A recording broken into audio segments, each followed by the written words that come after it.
Tere! Toome tervitusi Soomest ja Soomes toimuvad sarnased protsessid, mis Eestiski.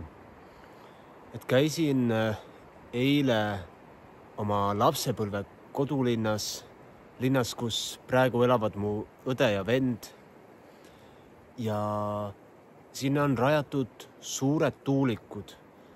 Linna sisse sõites näed üle metsade järvedes suuri tuulikuid pöörlemas. Linnas olles näed neid ja et kogu aeg on mingisugune nii-öelda vari. Ja nad on linnast ikka mitme kilomeetri kaugusel ja nad varjutavad selle oma kohalolekuga sinu teadvust, sinu olekut ja sa lihtsalt vaatad neid. Ja nende tuulikute nimel on võetud maha mitmeid hektareid metsasid, loomulikult kaevandatud erinevaid mineraale, et neid ehitada ja nii edasi. Aga kas nad on siis nii ökod ja rohelise energia tootjad või toimub meiega üks suur rohepesu?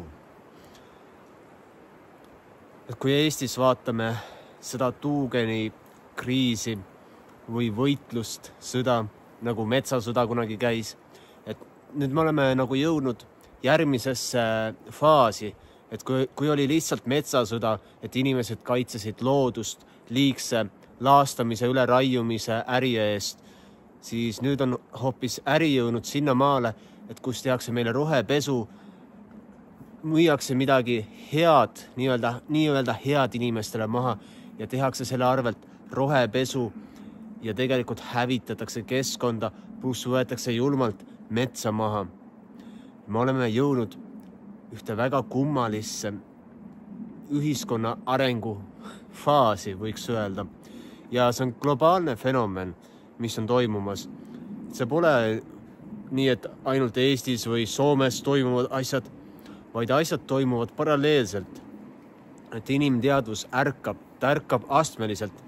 Hakkame tegema rohelisi tegusid ja siis selle nii-öelda hea tahtmise juures tekitame hoopis kahju ja kahjusid kõigele elavale, sest me arvame, et see on hea, sellepärast, et keegi müüs meile selle mõtte maha. Ja kui sa tahad mõista, et kus see tuleb, siis tuleb vaadata Euroopa poole. Et mõned need loosungid, et saagem eurooplasteks, aga jäägem ka eestlasteks ja nii edasi. Et olgem eurooplased, pigem mitte. Et meil tuleb hakata tõsimeeldi otsa vaatama globalismile pluss Euroopa valitsusele, et mis direktiivid sealt tulevad. Et varsti nõutakse veel, et kõik puukolded tuleb majadest eemaldada ja piparmünti ei tohi korjata ja nõges on ohtlik taim, millele tuleb panna seda glüfosaati peale ja nii edasi. Et võib tulla igasugust rumalust ja praegu ongi tulnud see nii-öelda rohepööre, roheliste rumalused.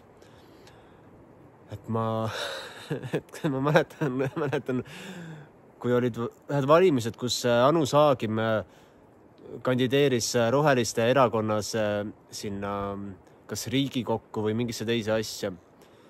Et siis ma vaatasin, väga hea reklaami nägu. Ja ma olen ilusasti rohelisi valimistel alati valinud. Pole kedagi teist mitte kunagi valinud. Aga enam ma ei valiks rohelisi. Enam ma ei valiks mitte kedagi pigem. Sellepärast, et see on mõttetu mäng. Mõttetu mäng. Et selle rohepöörde nii-öelda kahju käsitlus tuleb varsti meile kõigile ette. Et see rohepööre on ka nii-öelda viidud läbi sellise mainstreami põhivoolu nendesse nii-öelda inimesi söövatesse võimujõududesse, võimuorganitesse kahjuks. Ja kogu rohepöördega jõuavad meieni ka sellised asjad nagu putukate söömised ja mis veel? Päikesepaneelid ja Tesla revolutsioon ja elektriautod ja et ma ütlen, et ma kohe ütlen, mis teeme. Ops, kukkus. Sõidame diiselautodega. Et diiselautod teevad meele heaks. Diiselautod kestavad. Aga tegelikult ma ei ütle sulle seda, et mis on õige või vale, vaid ma ütlen, et pole mõtet osta kogu aeg uusi autosid. Teeme vanu korda. Sõidame vanadega nii kaua, kui saame. Kasutame energiaviise, mis meil praegu on, kuni me leiame efektiivsema viisi energia tootmiseks. Et see on see tuulikute point, et nad ei ole efektiivsed. Nad ei ole energiaefektiivsed, absoluutselt mitte. Arvestades metsa, mis tuulikuparkide jaoks maha võetakse, arvestades tootmisprotsessi, arvestades metalle, mis sinna lähevad, arvestades seda elektri kasutegurit, mida nad toodavad. Et see on see asi, et mida ma sihin. Et rohepöördega on ka palju muid selliseid nii-öelda agasid. Näiteks putukate söömine. Okei, väga huvitav. Et Soomes on üks asi väga hästi tehtud. Et soomlased kasvatavad kohalikku põlduba ja teevad sellest neid liha-asendajaid, mida putukatega sihitakse. Et putukad on nii toitainerikkad. Võib-olla tõesti. Et ma olen nii-öelda avatud inimene ja mulle meeldib katsetada, proovida uusi asju. Aga seekord ma mõtlesin, et ma jätan selle sammu vahele, sellepärast, et minu jaoks on juba siin Soomes tehtud järgmine samm, ehk siis kohalikust põldvast tehtud produktid. Jah, produktid. Kõige parem on ikkagi, kui me sööme jumala vilju, sööme otse puuvilju loodusest ja kus juures mul on ülihea mõte sulle.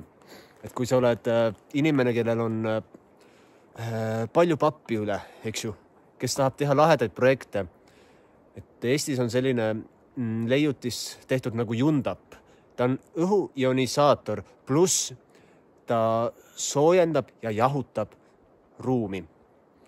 Nii. Ja ta suudab hallata 350 ruutmeetrist pinda. Ehk siis mida külmem talvel on, seda rohkem ta soojendab õhku. Ja mida nii-öelda soojem suvel on, seda rohkem ta jahutab seda õhku. Ja ma mõtlesin, et kui teha kasvuhoone, kui sul on ionisaator, mis suudab luua koseväärilist atmosfääri, pluss sul on põhimõtteliselt 0 energiakulu, et kütta mingit kohta, saaks teha kasvuhoone ja kus saaks aastaringselt puuvilju kasvatada. Ja minu teooria on see, et need puuviljapuud lähevad 2 aastaga, teevad seal 10-aastase kasvu ära, sellepärast, et see ioniseeritud õhk on nii võimas. Pluss toome sinna mingi 20 tonni, 10 tonni basaltkruusa, killustikku, mida iganes. Et Saksamaalt saab rekkaga tuua. Uurisin välja. Et kui sind selline mõte huvitab, siis räägime edasi. Et ma olen seda siin aastaid oma peas mõelnud ja mõtlesin, et ehitame oma maale selle üks hetk, eks ju, kui tekib võimalus. Aga see ei pea olema meie maale, eks ju, kui sa tahad ehitada lahedat projekti, et lahedat projekti ma tahan nagunii ehitada.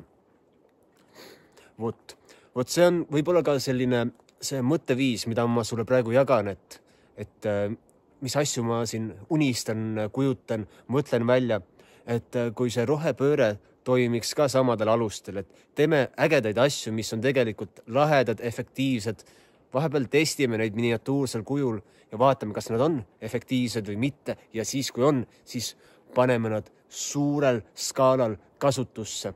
Aga praegu on nii-öelda vastupidine efekt, et tehakse mitteefektiivseid asju ja pannakse neid suurel skaalal tööle. See on väga ohtlik ja see on väga rumal ka.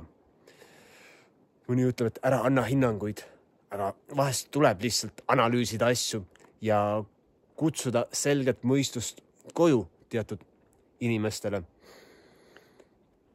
Aga nii, käisime läbi mõned rohepöörde aspektid. Ja järgmine asi on päikesepaneelid. No jah, need on ägedad asjad. Mulle need siiralt meeldivad. ainus küsimus on jällegist akudega ja ma kuulsin, et on nüüd sellised konteinerakupangad, et on sellised asjad läinud moodi. Aga akudega on jälle see, et nad nii ruttu kuluvad ära, et nii ruttu nende efektiivsus väheneb. Et sama on ka elektriautodega ikka veel. Et see elektriauto revolutsioon ka kuidagi hakkas ebaõnnestuma, et need Euroopa autotootjad, mingi Porsched ja Volkswagenid, okei, sama firma, samad omanikud, aga ka teised BMW-d ja Mercedesed ja kõik olid sakslased praegu. Igatahes hakkasid tootma elektriautosid ja siis järsku mõistsid, et see ei ole see, et midagi on valesti, et on vaja toota hübriide, et nad võtsid oma selle suuna hübriidide tootmise peale ja samas tuleb Hiinast neid nii-öelda kahtlaseid odavaid elektriautosid, mida mina isiklikult ei julgeks osta. Seal on mitu põhjust, et üks põhjus on see, et mul pole lihtsalt hiinlastega head suhted, et teine põhjus, lihtsalt see kvaliteet, ma väga kahtlen, pluss 3, et mul on lihtsalt omal lemmikmargid, et juba nii-öelda kujunenud maitse. Et nagu Jaguar kuulutas välja, et neil on see mingi uus roosat värvi superluksus elektriauto, muskel elektriauto välja tulemas 2 aasta pärast. Ja ma vaatasin see reklaami ja vaatasin, et see on see nii-öelda see woke, eks ju, see ärganud kultuur jälle, et kõik on sooneutraalne, et see on ka see rohepöörde teema, sooneutraalsus. Ja siis ma vaatasin, et mu üks lemmikautobrand just kaotas oma identiteedi ja samas nad tegid sellise nii-öelda, las teevad siis, las ajavad seda, aga mina ikkagi eelistaksin vana Jaguarit ja hoiaksin seda korras. Sest need on ilusad autod, lihtsalt disain on suurepärane.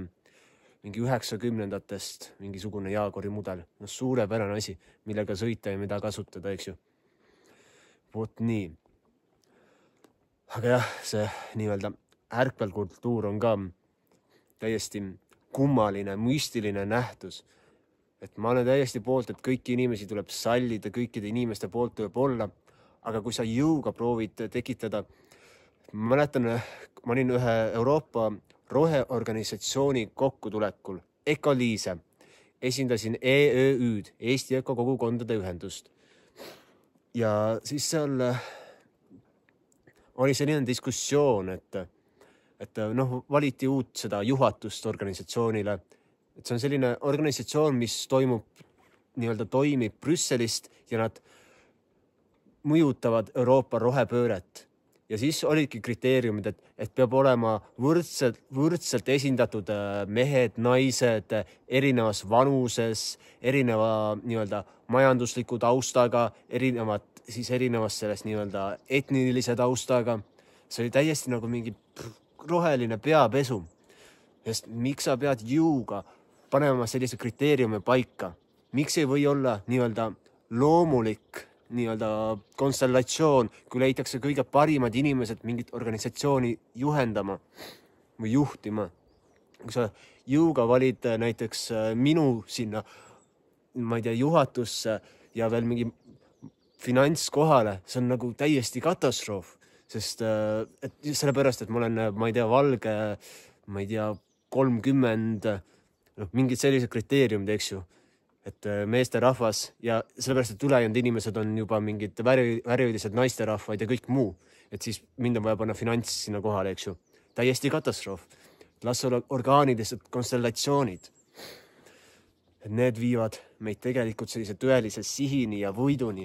Et nii kaua aega, kui me loome illusioone, et nii peaks olema ja nii on kõik õigustatud ja kõik võrdväärselt esindatud, see on täiesti nagu jabur.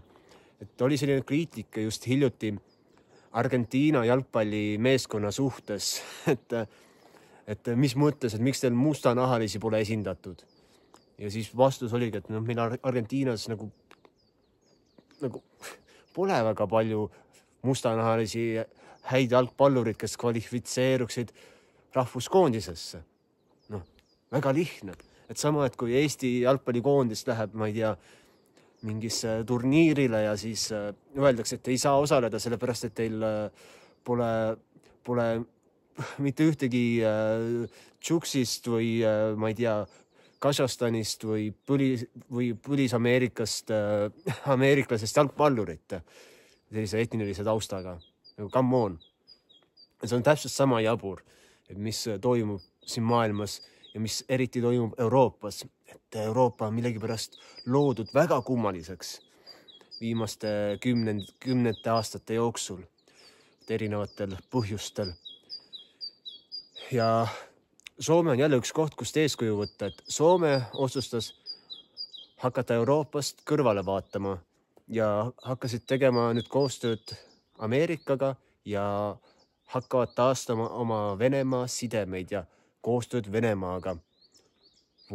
Eesti valitsus, Eesti riik võiks ka võtta nii-öelda eeskuju, sellepärast, et me oleme väga ohtlikus kohas, me oleme jõudnud sellisesse, mis ma just rääkisin, sinna Euroopa globalistide nii-öelda mõjusfääri, et kus võidakse meiega igasuguseid imelikke asju teha. Ja siis meil on viimane aeg teha Soomega sarnaseid samme ja Soomega koostööd, sest see on kõige turvalisem asi, mida me saame teha praegusel hetkel. Aga kui on väike riik, kes paugub, plüksib, ülbitseb, see on väga ohtlik. Ja ma räägin just sellest perspektiivist, et ma hoolin inimeste turvalisusest, ma hoolin inimeste heaolust ja ma hoolin sellest, et säiliks kaine terve mõistus siin maailmas. Et nii kaua aega, kui me õhutame kas vägivalda või hävitamist, et nii kaua aega juhivad meid hävitavad jõud, väga lihtne. Aga kui me saame minna kaasa loovate jõududega, hakata looma maailma, mis on meile nii-öelda südame, hinge kohane, siis kõik muutub. Ja maailm muutub palju paremaks kohaks. Vot sellised mõtted täna. Ja kui sa soovid saada personaalselt helihäälestust, hingehäälestust ülemhelidega, helikaussidega, kongiga, et siis võta palun ühendust või soovid osaleda helirännakul, siis kutsuda mind pidama helirännakut, siis võta ühendust, alt leiad ja kui soovid paremat vett juua, kangen vett, siis leiad ka alt lisainfot. Aga nägemist!